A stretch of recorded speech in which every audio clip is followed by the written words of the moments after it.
Il me semble que nous cherchons depuis toujours à rendre tout ce que nous entreprenons rapide et efficace. L'important n'est pas de se rendre, mais de se rendre en premier et de la manière la plus directe, quitte à remblayer le lac ou dynamiter la montagne. Rien n'est à notre épreuve.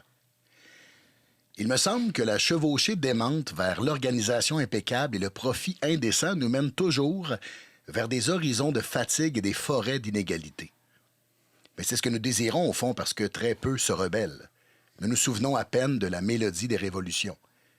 Nous aimons les engrenages bien huilés, les routes planes. Nous aimons que chaque minute de notre journée soit productive. Nous voulons nous endormir avec le sentiment serein d'avoir été utile.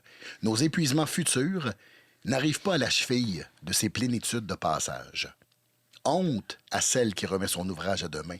Honte à celui qui se repose au grand soleil.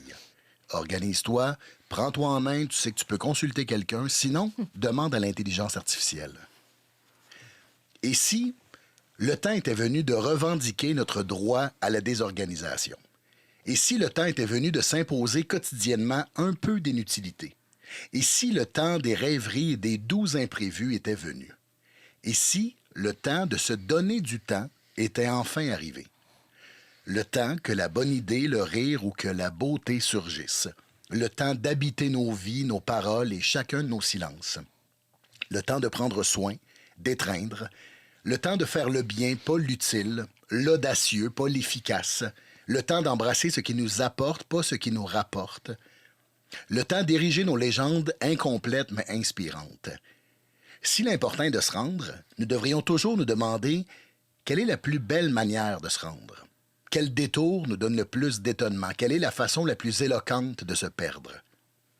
Il me semble qu'il faut réapprendre à se perdre. Dans le paysage, dans la ville, mais surtout dans l'autre.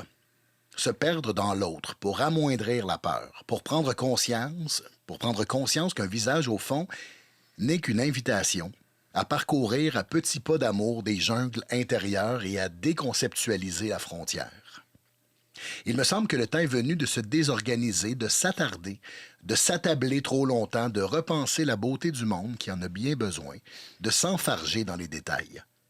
Il me semble que le temps que les choses craquent est venu, que le trop lisse se ride, que la mayonnaise dépogne pour voir de quoi nous sommes faits, pour voir combien d'éclats nous composent. L'absence de sensible qui vient avec l'organisation me fait peur. J'ai peur des classifications.